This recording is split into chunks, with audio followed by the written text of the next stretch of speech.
Very good morning students. આજનો topic છે આપણો એ છે વિદ્યુત ચુંબકીય વિકિરણનો કણ સ્વભાવ. વિદ્યુત ચુંબકીય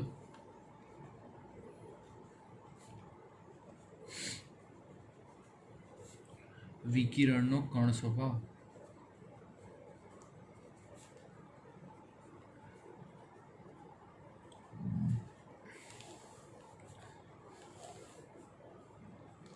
અને આ છે એ પ્લાન્ક નામના વૈજ્ઞાનિકે આપ્યો હતો, એટલે એને કહેવામાં આવે છે પ્લાન્ક ક્વોન્ટમ સિદ્ધાંત. પ્લાન્ક ક્વોન્ટમ સિદ્ધાંત. બરાબર. તો આ થિયરી પ્લાન્કના ક્વોન્ટમ સિદ્ધાંત તરીકે પણ ઘણી બધી વાર પૂછાતી હોય છે. બરાબર. ચાલો હવે આપણે જોઈએ કે આ થિયરીમાં શું છે કરવાનું. વિવર્તન અને વ્યતિકરણ જેવી ઘણી પ્રક્રિયાઓ જોવા મળતી હતી, પણ 19મી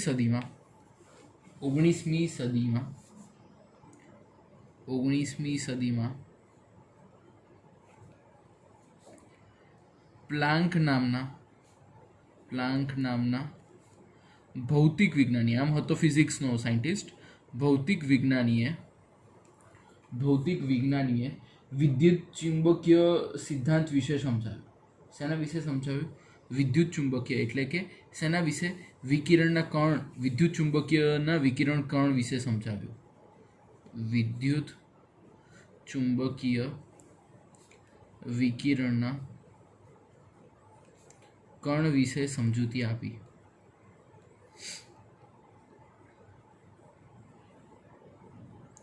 શું સમજૂતી આપી? એને કણ વિશે સમજાવતા કેટલાક પાયાના સિદ્ધાંતો દર્શાવ્યા. પહેલો સિદ્ધાંત સમજાવ્યો ગરમ પદાર્થો એટલે કે કાળા પદાર્થોમાંથી ઉત્સર્જિત થતા વિકિરણનો સ્વભાવ એને સમજાવ્યો. સૌ પહેલાં તો શું સમજાવ્યો? ગરમ પદાર્થો એટલે કે કાળા પદાર્થોમાંથી ઉત્સર્જિત થતા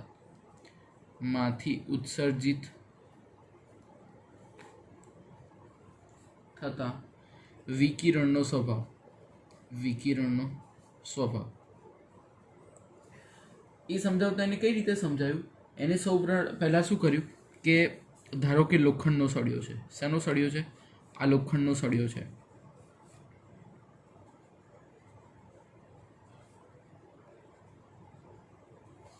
બરાબર. હવે આ લોખંડના સળિયાને ગરમ કરવામાં આવે. શું કરવામાં આવે? ગરમ કરવામાં આવે. જો એને ગરમ કરવામાં આવે તો એ શરૂઆતમાં કેવો થશે? ગરમ કરવામાં આવે તો શરૂઆતના ગરમ કરવામાં આવે ત્યારે એ ઝાંખો લાલ થાય ને ધીમે ધીમે તેના તાપમાનમાં વધારે. પહેલાં તો એ કેવો હોય? આ જે હોય એ કેવો થાય? પહેલાં ઝાંખો લાલ થાય. કેવો લાલ થાય? ઝાંખો લાલ. પણ વધારે ને વધારે ગરમ કરતા રહો એટલે ઝાંખા લાલમાંથી કેવો થાય? લાલચોળ ગામ. લાલચોળ આપણે કહીએ ને લાલચોળ થયો છે, એકદમ લાલ થયો છે. બરાબર. એટલે વધારે લાલ થતો જાય. કેવો થતો જાય? વધારે લાલ થતો જાય. અને પછી પણ હજુ વધારે ગરમ કરવામાં આવે. વધારે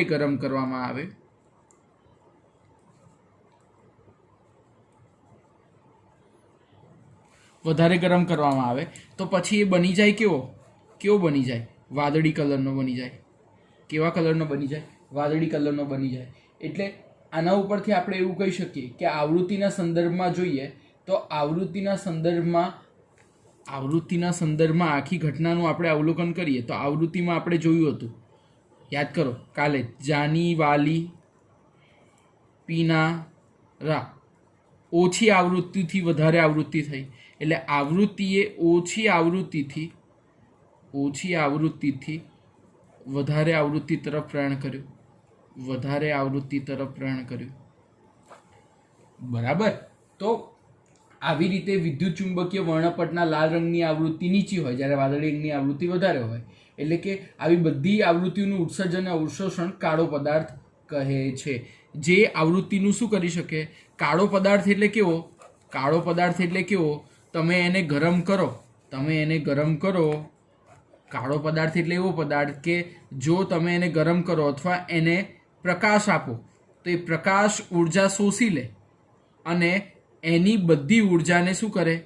બહાર કાઢે, ઉત્સર્જિત કરે. શું કરે? ઉત્સર્જિત કરે. એટલે પ્રકાશનું શોષણ પણ કરે અને પ્રકાશનું શોષણ કર્યા પછી એને શું કરે? ઉત્સર્જિત બી કરે. એને કહેવામાં આવે કાળો પદાર્થ. કોના નિયમ પ્રમાણે? પ્લાન્કના નિયમ પ્રમાણે. સમજાય છે? ચાલો પછી આગળ પ્લાન્કે શું કહ્યું હતું? આગળ પ્લાન્કે જણાવ્યું આપણને કે ધાતુની સપાટી પર જ્યારે વિકિરણ અથડાય છે ત્યારે ઇલેક્ટ્રોન ઉત્સર્જિત થાય છે. બીજું શું જણાવ્યું પ્લાન્કે? બીજી મહત્વની વાત પ્લાન્કે જણાવી. એ શેની હતી? બીજી મહત્વની વાત જે હતી એ પ્લાન્કે જણાવી. એ કઈ હતી? બીજી મહત્વની વાત જે જણાવી એ એમ હતી કે ધાતુની સપાટી પર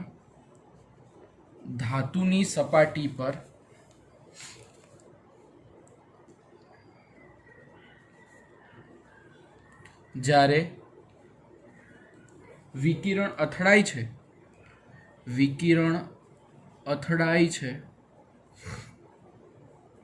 ત્યારે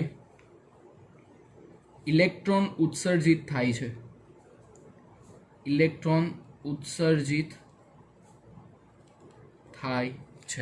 ધાતુની સપાટી પર જ્યારે વિકિરણ અથડાય ત્યારે ઇલેક્ટ્રોન ઉત્સર્જિત થાય. આ અસરને ફોટો ઇલેક્ટ્રિક અસર કહે છે. આ અસરને ફોટો ઇલેક્ટ્રિક અસર કહે છે. બરાબર. ધાતુની સપાટી પર જ્યારે વિકિરણ અથડાય ત્યારે ઇલેક્ટ્રોન ઉત્સર્જિત થાય. એ અસરને કઈ અસર કહેવામાં આવે છે? ફોટો ઇલેક્ટ્રિક અસર. બરાબર. પછી આપણે ત્રીજી જોઈએ તો ધન પદાર્થની ઉષ્મા ધારિતામાં થતું વિચલન તાપમાનનું વિધેય છે. બરાબર. એટલે આ પણ ખૂબ અગત્યનું છે કે ઘન પદાર્થની, હું સમજાવું પછી તમને, ઘન પદાર્થની ઉષ્મા ધારિતામાં થતું વિધેય અથવા વિચલન, અહીંયા કહી શકાય, થતું વિચલન તાપમાનનું વિધેય છે. શા માટે તાપમાનનું વિધેય છે? એટલે કોઈ બી આપણે ઘન પદાર્થ લો, તમે કોઈ પણ ઘન પદાર્થ લો, એમાં ઉષ્માધારિતા એટલે કે એમાં જો ઉષ્મામાં બદલાવ થશે તે ઉષ્માનો બદલાવ શેના લીધે થશે? તાપમાનમાં વધારા ઘટાડા થવાનું છે. બરાબર. અને લાસ્ટ પોઈન્ટ જે એને વર્ણવ્યો એ વર્ણવ્યો હાઇડ્રોજનના સંદર્ભમાં રેખાપટ. શેના વિશે વર્ણવ્યો? હાઇડ્રોજનના સંદર્ભમાં રેખાપટ, જે આપણે આગળ જોવાના છે બોહરના નમૂનામાં. બરાબર. એટલે ધાતુના વિષય આવી એને સંકલ્પના તારવી. અને એ સાથે સાથે બીજો એક ગ્રાફ પણ પ્લાન્કે આપ્યો. એ ગ્રાફ તમને ચોપડીમાં આપ્યો છે એટલે હું તમને સમજાવું કે ગ્રાફ કહેવા શું માંગે છે. ગ્રાફમાં એક બાજુ છે તીવ્રતા, અને બીજી બાજુ છે તરંગ લંબાઈ લેમ્બડા હશે નેનોમીટરમાં. બરાબર. હવે શરૂઆતમાં લઈએ છીએ તાપમાન T1.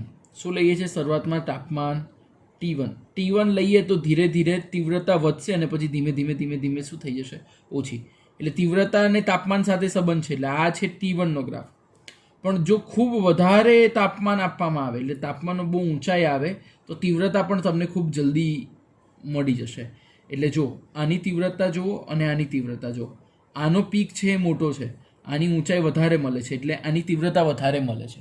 બરાબર. એટલે આ તાપમાન છે T2 અને T2 ગ્રેટર ધેન T1 હોય છે. બરાબર. આટલું તમારે ગ્રાફમાં દોરવાની જરૂર છે. બરાબર. તો આ બધા પ્રયોગો પરથી ઉપરના પ્રયોગો, એટલે જે પ્રાયોગિક પરિણામો હતા એ ઉપરના પ્રાયોગિક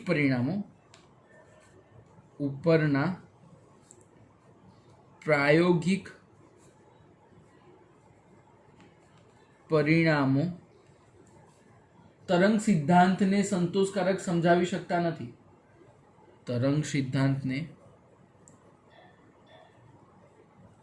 સંતોષપૂર્વક નથી સમજાવી શકતા.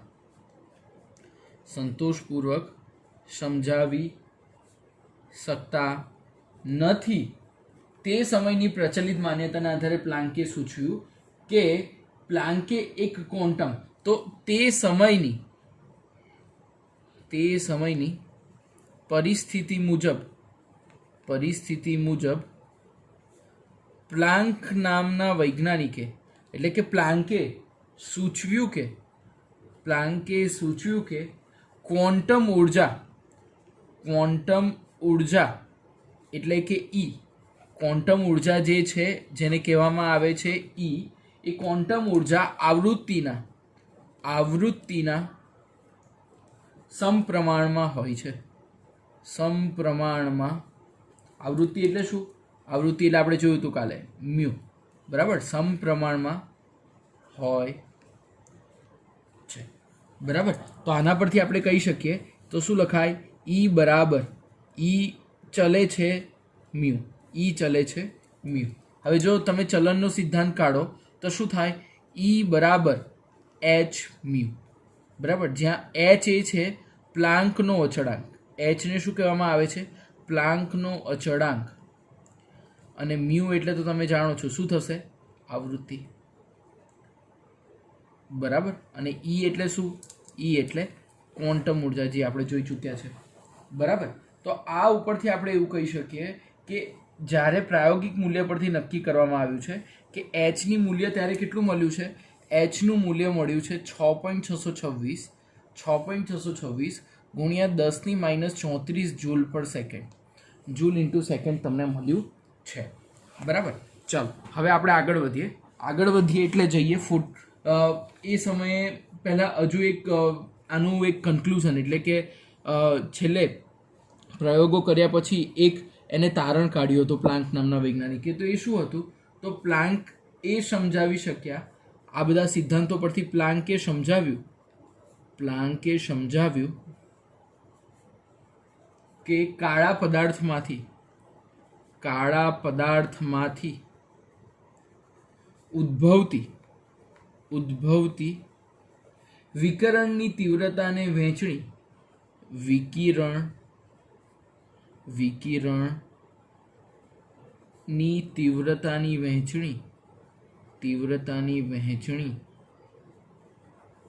જુદા જુદા તાપમાને તરંગ લંબાઈ અથવા આવૃત્તિનું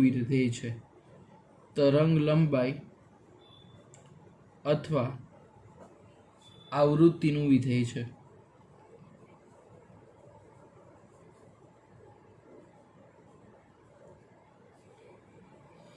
બરાબર. તો આ થઈ પ્લાન્કના ક્વોન્ટમ સિદ્ધાંતની રજૂઆત, બરાબર. તો પ્લાન્કનો સિદ્ધાંત પૂછાય તમારે આટલું લખવાનું, બરાબર. આ પહેલું પાનું, બીજું પાનું ગ્રાફ દોરવાનું અને છેલ્લે એની આ વ્યાખ્યા, બરાબર. ચાલો હવે આજની બીજી થિયરી આપણે જોવાની છે, એ છે ફોટો ઇલેક્ટ્રિક અસર. શેના વિશે જોવાનું છે? ફોટો ઇલેક્ટ્રિક અસર. ચાલો, એ પણ ખૂબ અગત્યની થિયરી છે અને પૂછાતી રહેતી હોય છે, સમજજો. ચાલો બીજી થિયરી તરફ આગળ વધીએ. ફોટો ઇલેક્ટ્રિક અસર.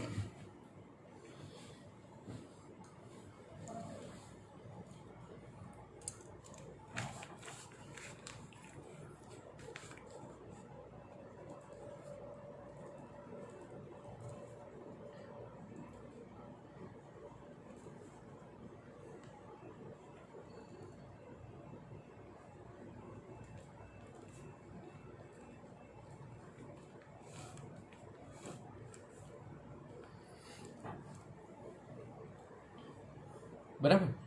તો ચાલો ફોટો ઇલેક્ટ્રિક અસર પહેલાં આપણે એક આકૃતિ દોરીએ. એ આકૃતિ પરથી તમને વધારે આઈડિયા આવશે કે શું છે, બરાબર. અને એ આકૃતિમાં જ ફોટો ઇલેક્ટ્રિક અસર સમજાઈ જશે તમને. એટલે આકૃતિ ખૂબ વ્યવસ્થિત અને ધ્યાનથી કરવાની, બરાબર. ચાલો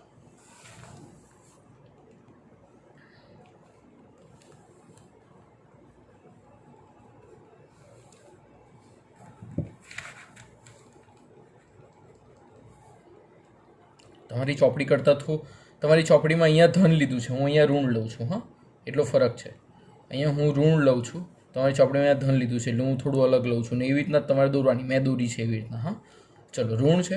હવે ઋણ એટલે ઋણને ઋણ સાથે જોડી દેવાનું. કોની સાથે જોડી દેવાનું? ઋણ એટલે ઋણનો નાનો હોય ધનનો મોટો હોય, ઋણનો નાનો હોય ધનનો મોટો હોય. અને અહીંયા ધન છે, ધનને ધન સાથે જોડી દેવાનું, બરાબર. પણ અહીંયા વચ્ચે એક એ મીટર મૂકવાનું છે. એનું કામ હું તમને સમજાવું છું શું કામ છે. શું મૂકવાનું છે? એ મીટર. તમને સમજાવું એનું કામ શું છે. હા, પહેલાં હું બધી આકૃતિ દોરી દઉં. અહીંયા તમારે મૂકવાનું છે, અહીંયા મૂકવાનું છે ધાતુની સપાટી, એટલે કે ધાતુનું કોઈ બોક્સ મૂકી દો તો પણ ચાલે. ધાતુ બોક્સ ઇંગ્લિશમાં લખી દેવાનું. બોક્સ એટલે એક ખોખું, બરાબર. ધાતુની સપાટી અથવા ધાતુનું બોક્સ લખી દો તો પણ ચાલશે. બીજી બાજુ હશે સંસૂચક, બરાબર. એટલે કે પેલું કેચ પકડી અને કેચ કોનાથી પકડવાનો? કેચ કોનાથી પકડો? હાથથી પકડો ને. બોલનો કેચ શેનાથી પકડો? હાથથી પકડો. એવી રીતના અહીંયાથી ઇલેક્ટ્રોન આવશે, એને પકડવા માટે કંઈક સૂચક તો જોશે ને. કેચ પકડવા માટે હાથ જોઈએ, એમ ઇલેક્ટ્રોનને પકડવા માટે જોઈએ સંસૂચક. શું જોશે? સંસૂચક. પછી આ છે બેટરી. આને કહેવામાં આવે છે એમીટર. શું કહેવામાં આવે છે? એમીટર. એમીટરનું કામ શું છે? એમીટરનું કામ એ છે કે જ્યારે આમાંથી કોઈ પણ વિદ્યુત પ્રવાહ પસાર થાય, જ્યારે આ સર્કિટમાંથી કોઈ પણ વિદ્યુત પ્રવાહ પસાર થાય એટલે આ જે એની જે નીડલ છે, જે એરો છે, એવી એક નળિયા, મતલબમાં હોકાયંત્રમાં કેવું આવે, આમ થતું હોય છે, ખબર? એવી રીતના આવું એક સૂચક હોય, એટલે મતલબમાં આવી જે આમ તેમ થતી હોય, એવી રીતના એ મીટરમાં પણ એવો કાંટો હોય. ઘડિયાળનો કેવો કાંટો ફરતો હોય, એવી રીતના એ મીટરનો કાંટો જો કરંટ આની અંદરથી ફ્લો થશે ને આમ મૂક્યો હશે તો આમ ડિફ્લેક્શન મારશે, બરાબર. જેનાથી તમને ખબર પડશે કે હા ભાઈ કરંટ આમાંથી ફ્લો થયો છે. હવે આપણે કરવાનું શું છે એ જોઈએ. હવે આપણે કરીએ છીએ અહીંયા યોગ્ય આવૃત્તિનો પ્રકાશ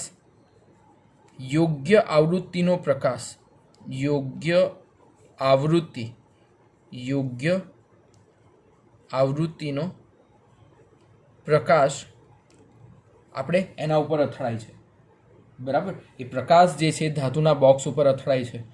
હવે ધાતુના બોક્સ ઉપર જેવો પ્રકાશ અથડાય એટલે ધાતુમાં રહેલા ઇલેક્ટ્રોન જે હોય એ શરૂઆતમાં પ્રકાશનું શોષણ થાય. પ્રકાશનું શોષણ થયા પછી આમાં રહેલા ઇલેક્ટ્રોન છે એ ઇલેક્ટ્રોન બહાર નીકળીને એની ગતિ કઈ બાજુ કરે છે? સંસૂચક તરફ કરે છે. એટલે ઇલેક્ટ્રોન એમાંથી બહાર નીકળીને ક્યાં નીકળે છે? સંસૂચક પર જાય છે. એટલે ઋણ વીજભારથી ધન વીજભાર તરફ આ જે ધાતુનું બોક્સ છે એમાંથી ઇલેક્ટ્રોન ઋણથી ધન તરફ ગતિ કરે છે. હવે જો ઋણથી ગતિ કરે એટલે આટલો જે વચ્ચેનો પાથ ખાલી હતો એ પાથ કેવો થઈ ગયો? આ પાથ કેવો થઈ ગયો? ઇલેક્ટ્રોન અહીંયાથી આમ ગયો એટલે પાથ ભરાઈ ગયો અને આખી સર્કિટ પૂરી થઈ ગઈ. જો આખી સર્કિટ પૂરી થઈ જાય એટલે એમાંથી શું પ્રવાહ પસાર થાય? કરંટ આઈ પસાર થાય, અને જેને કારણે આ એમીટર છે એ હોકાયંત્રની માફક આમ હલશે, ડિફ્લેક્શન આપશે, બરાબર. તો આ છે ફોટો ઇલેક્ટ્રિક અસર, બરાબર. તો ફોટો ઇલેક્ટ્રિક અસર એટલે શું? તો પહેલાં આપણે એની વ્યાખ્યા લખીએ. આ જે મેં તમને સમજાવ્યું એ પહેલાં તમારે સમજાવવાનું. હા, હું જેટલું બોલ્યો એટલું તમારે પહેલાં એને સમજાવવાનું. ડાયરેક્ટ લખવાનું ચાલુ નહીં કરવાનું. આ બધું લખવાનું કે ભાઈ ધાતુના બોક્સ પર યોગ્ય આવૃત્તિનો પ્રકાશ પાતાને આમ થાય તેમ થાય, સંસૂચક વડે હોકાયંત્રની જેમ નહીં, પણ તમારે એટલું લખવાનું એ મીટર, બરાબર. એ તો તમને સમજાવવા માટે લખ્યું. અને એ મીટરમાં શું થાય? સંશ્લેષણ આવે, બરાબર. જેને કારણે તમને ખબર પડે. તો આપણે એની ડેફિનેશન લખીએ. કોની લખીએ? ફોટો ઇલેક્ટ્રિક અસરની. તો કે ભાઈ 1877માં એચ હર્ટ્ઝે આકૃતિમાં દર્શાવ્યા મુજબ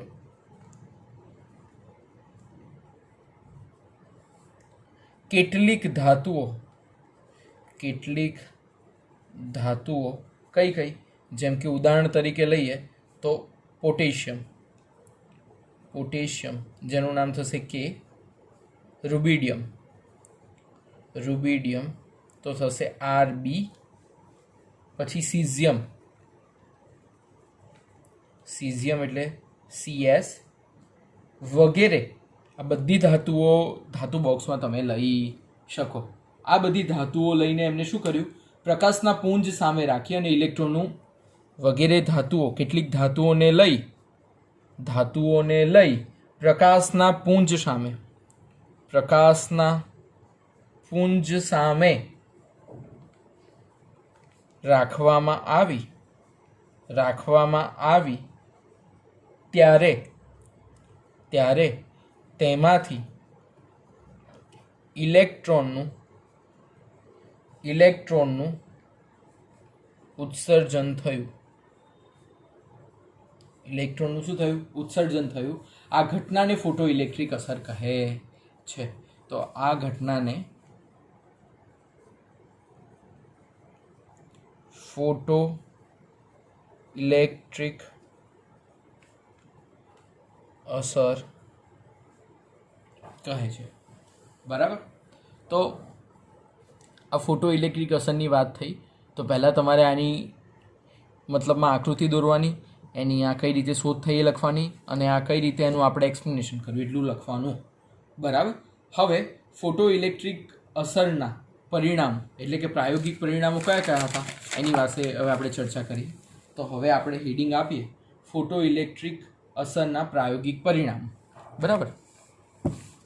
ફોટો ઇલેક્ટ્રિક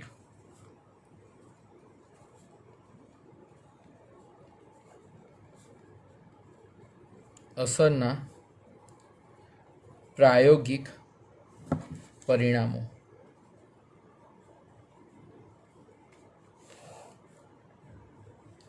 તો ફોટો ઇલેક્ટ્રિક અસરના પ્રાયોગિક પરિણામો કયા હતા? તો પહેલું પરિણામ એ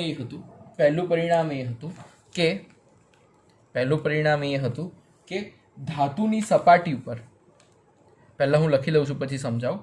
ધાતુની સપાટી પર પ્રકાશનો પુંજ જેવો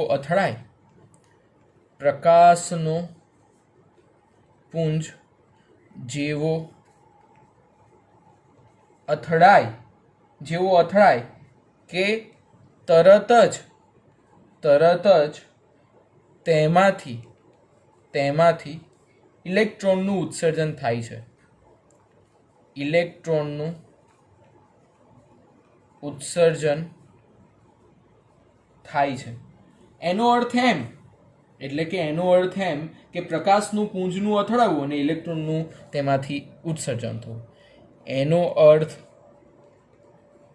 એમ કહી શકાય કે પ્રકાશનો પુંજ પડવો અને ઇલેક્ટ્રોનનું ઉત્સર્જન થવું.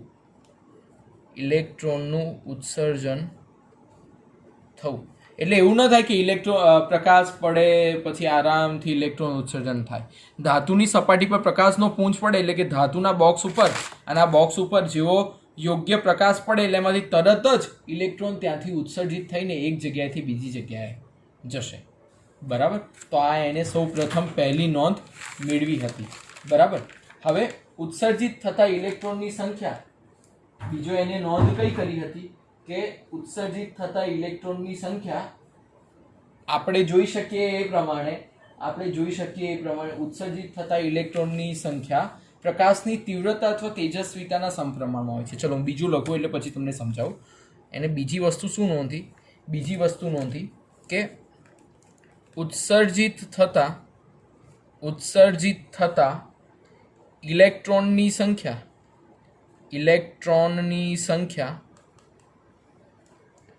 પ્રકાશની તીવ્રતા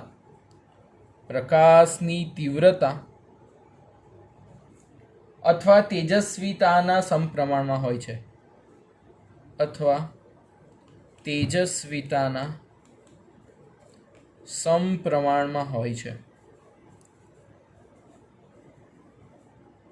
એટલે કે ઉત્સર્જિત જે ઇલેક્ટ્રોન થવાના છે એમાં જે પ્રકાશની તીવ્રતા છે એના તેજસ્વીતાના સમપ્રમાણમાં હોય છે. કે જેટલી આ યોગ્ય આવૃત્તિ, પ્રકાશની જેટલી તીવ્રતા વધારે એટલા ઇલેક્ટ્રોન વધારે સારી રીતના ઉત્સર્જિત થશે.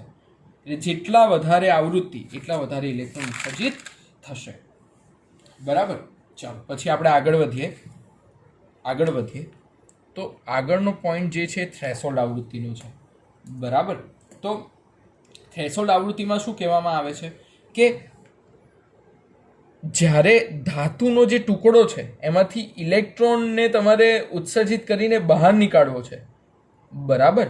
તો ધાતુમાંથી ઉત્સર્જન થવા માટે, એટલે કે આ જે ધાતુનો ટુકડો છે એ ધાતુના ટુકડામાંથી ઇલેક્ટ્રોનનું ઉત્સર્જન કરવું હોય તો તમારે થ્રેશોલ્ડ આવૃત્તિ એટલે કે ઓછી લાક્ષણિક મિનિમમ આવૃત્તિ તો હોવી જોઈએ. એવું ના થાય કે તમે આવૃત્તિનો એટલો પ્રકાશ આપો કે ઇલેક્ટ્રોન અહીંયાથી આટલે સુધી જઈ જ ના શકે. ઇલેક્ટ્રોન ઉત્સર્જિત થઈને એનો માર્ગ અહીંયાથી ઇલેક્ટ્રોન ઉત્સર્જિત થયો તો છેક આટલે સુધી જોવો જોઈએ. તો એટલી ઓછામાં ઓછી આવૃત્તિ તમારે આપવી પડશે. એ ઓછામાં ઓછી આવૃત્તિને દહેલી આવૃત્તિ અથવા કે થ્રેશોલ્ડ આવૃત્તિ કહે છે. બરાબર. એટલે આપણે એને શબ્દોમાં લખીએ કે ધાતુના ટુકડામાંથી ઇલેક્ટ્રોનને ઉત્સર્જિત કરવા માટે આપવી પડતી ન્યૂનતમ આવૃત્તિ જેને દહેલી આવૃત્તિ જેને કહેવામાં આવે છે ઇંગ્લિશમાં થ્રેશોલ્ડ ફ્રીક્વન્સી. થ્રેશોલ્ડ ફ્રીક્વન્સી કહેવામાં આવે છે. એટલું બરાબર છે. બરાબર. તો આવી રીતે આપણે આ ફોટો ઇલેક્ટ્રિક અસરના મહત્વના મુદ્દાઓ જોઈ શકીએ. બરાબર. તો આજે આપણે 2 અગત્યની થિયરી કરી છે, ફોટો ઇલેક્ટ્રિક અસર અને બીજી કઈ વિદ્યુત ચુંબકીય વિકિરણનો કણ સ્વભાવ, જે આપણે પ્લાન્કના ક્વોન્ટમ સિદ્ધાંત દ્વારા જોયું. બરાબર. ચાલો, આટલું તમારે આજે 2 વખત લખવાનું છે. ઓકે.